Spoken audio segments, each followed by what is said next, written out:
Bahia guerreiro, hein, galera? Foi lá no Rio de Janeiro e venceu o time do Vasco por 1-0, gol de Tassiano. Tem uma reportagem do Globoesporte.com que eu vou deixar aqui no primeiro comentário fixado, que eles fazem o seguinte: eles avaliam o ranking da atuação dos jogadores, né?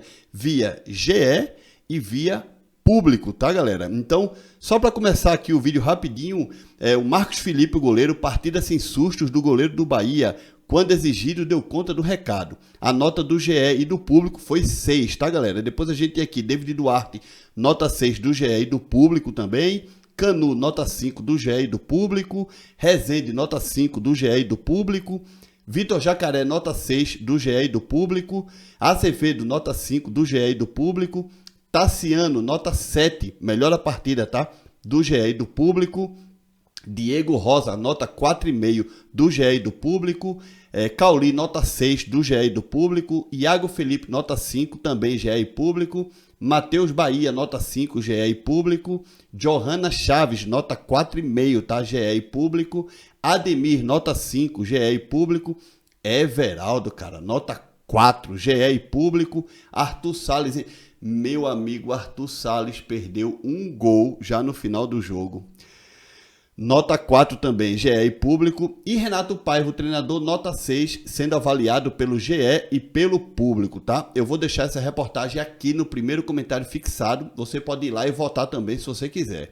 Então a reportagem do Globo Esporte continua dizendo o seguinte: Tassiano é o melhor do Bahia contra o Vasco. Everaldo participa pouco do jogo. Veja as notas do GE e avalie os jogadores do Tricolor em São Januário. Portanto, vai estar aqui no primeiro comentário fixado, tá? O Bahia, enfim, somou os primeiros pontos na Série A do Campeonato Brasileiro. O Tricolor foi até São Januário e venceu o Vasco por 1-0 na noite desta segunda-feira, em partida que encerrou a terceira rodada da competição nacional. O destaque do esquadrão no Rio de Janeiro foi Tassiano, autor do único gol da partida. Vamos falar de Vasco 0, Bahia 1 neste vídeo.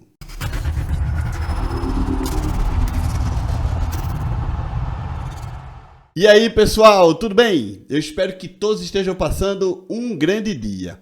Antes de você vir aqui me cornetar dizendo: ah, nerd, você não acreditava no Bahia, tá vendo aí? O Bahia foi lá e venceu o Vasco e tal. Realmente, eu não acreditava na vitória do Bahia, tá? O Bahia vinha de 2 derrotas no Campeonato Brasileiro, perdeu do Bragantino jogando em Bragança, perdeu do Botafogo na Fonte Nova. Eu imaginava que o Vasco venceria o jogo, né? Afinal de contas, o Vasco começou o campeonato vencendo, se não me engano teve um empate, estava ali no G4, saiu e tal. Mas, pô, eu achava que o momento do Vasco era muito melhor.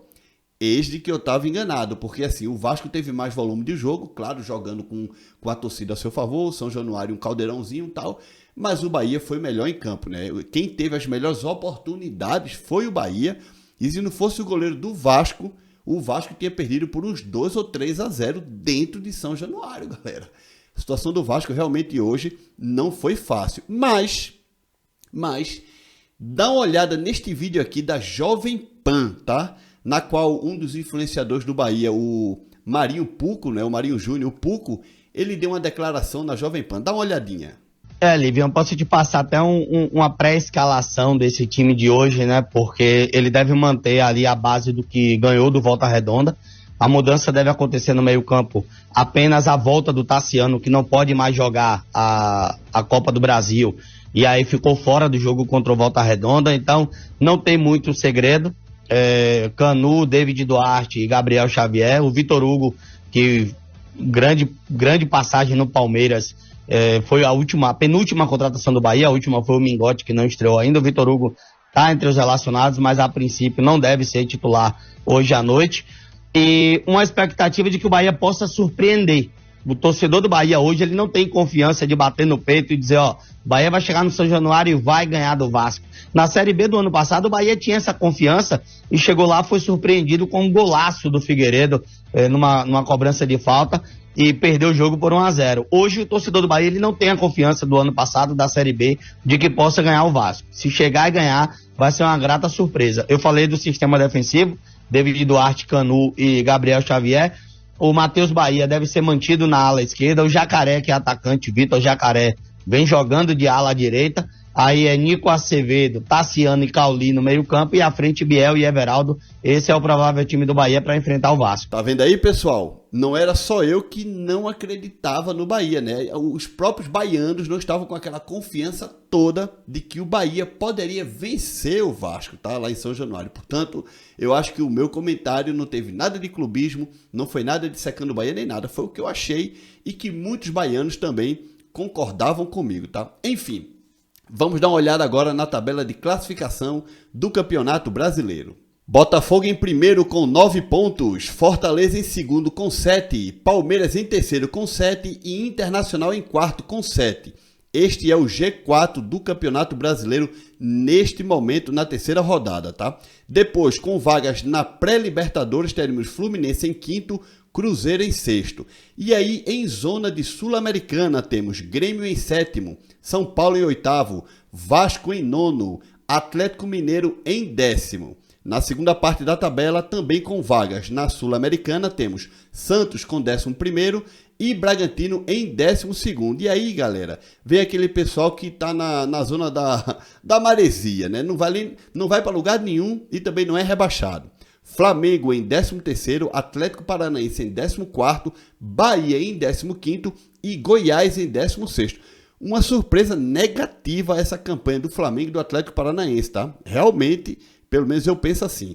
E na zona de rebaixamento, Corinthians, cara, na 17ª colocação, Cuiabá na 18ª, Coritiba na 19ª e América Mineiro na 20ª. Luxemburgo vai ter muito trabalho para tirar esse Corinthians aí da zona de rebaixamento, mas enfim, ele é um treinador experiente. Para quem não sabe, Luxemburgo foi anunciado hoje treinador do Corinthians, tá, galera? Bom, olha só, eu vi o jogo, tá? Vasco e Bahia.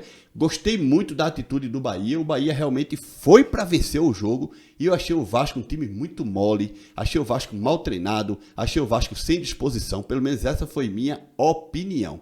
Tanto é que eu já falei aqui no vídeo e volto a repetir, o Vasco teve mais volume de jogo, porque o Vasco jogou em casa, teve mais posse de bola, mas o Bahia foi mais efetivo e teve as melhores possibilidades de ampliar e sair vencedor do placar, tá? O Bahia ganhou por 1-0 e o Vasco tem que agradecer, porque esse jogo poderia ter sido pelo menos por baixo 2-0 para o Bahia, pelo menos, tá?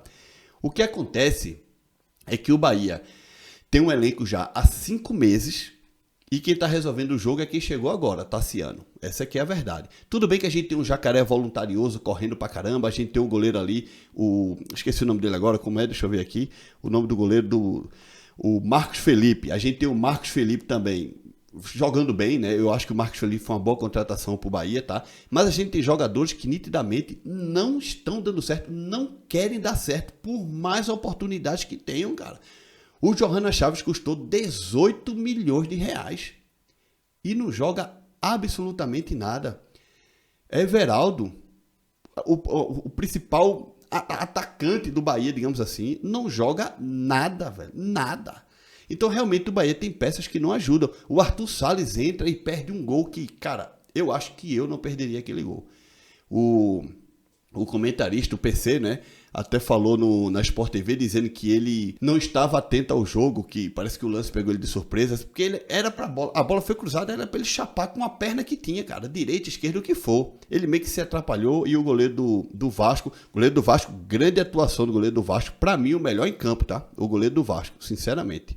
No geral, né? No lado do Bahia foi o Tassiano, né, pessoal? Então, enfim, o Bahia conquista os seus primeiros 3 pontos no Campeonato Brasileiro da Série A, bem merecidos, e agora vamos ver o que é que o Bahia vai fazer no decorrer da temporada, né? Tem aí Copa do Brasil e tem o resto da Série A. O Bahia precisa se manter na Série A neste ano, precisa, tá? Mesmo que não alcance vaga de pré-Libertadores, mas o Bahia, eu acho que por uma questão de orgulho, precisa ficar colocado até a 12ª colocação, precisa tentar ganhar uma vaga na Sul-Americana para o próximo ano, porque seria interessantíssimo começar um segundo ano de projeto do Grupo City, formando um elenco melhor, claro, do que esse que foi formado esse ano, ou então talvez os jogadores que estão nesse ano, que não estão jogando tão bem, melhorem para que em 2024 comece a jogar bola, que é o caso do Everaldo, o caso do Johanna Chaves. Toda essa galera tem 3, 4, 5 anos de contrato. Então o Bahia vai ter que aguentar esses jogadores por muito tempo, se é que não vai negociar, né? Vai ter que segurar os caras. Os caras têm contrato. Esse elenco do Bahia, pessoal, com exceção de 2 ou 3 jogadores, mas esse elenco do Bahia, todo ele, praticamente, os jogadores que chegaram, praticamente todos têm 3, 4, 5 anos de contrato. Então é um elenco para ficar 2023, 2024, 2025. Caso o Bahia entenda que quer negociar, o Bahia negocia. Se não, tem contrato. E o Bahia tem que melhorar, esses caras têm que começar a jogar bola. Porque tudo bem, primeiro ano, tal, adaptação, aquela coisa toda, o Grupo City chegou agora, beleza, tem certas desculpas que a gente até aceita, né? Mas, por exemplo, esse time do Bahia já era para estar jogando melhor, cara. Everaldo era para estar jogando mais bola, Johanna Chaves era para estar jogando mais bola, desculpa. E aí você tem um cara, que é o Biel, que foi disparado o melhor jogador do Bahia na Copa do Nordeste, o melhor jogador do Bahia no Campeonato Baiano, e agora está comendo banco na equipe do Bahia. Foi banco hoje. Então, realmente, tem coisas que não dá para entender, né? Enfim, Renato Paiva é quem sabe. Parabéns ao Bahia, boa vitória. E você, torcedor do Vasco, que ficou com raivinha de mim quando o Vasco venceu o Atlético Mineiro na primeira rodada. Foi lá em Minas, né? E eu cheguei aqui dizendo que fiquei surpreso com essa vitória do Vasco, que você ficou aqui com raivinha. Tá aí agora. O Vasco não jogou absolutamente nada. Um ponto positivo, hein? A torcida do Vasco o tempo inteiro, ó, tá. Você aqui vendo o jogo na Sport TV, você parecia que você estava dentro do estádio, os caras estavam lá. O Vasco é o time da virada, tal, cantando. Realmente a torcida do Vasco participou do jogo, hein? Quem não participou foi o time. Não esquece de deixar like nesse vídeo, se inscreve no canal. Nos vemos no próximo vídeo. Tchau, galera!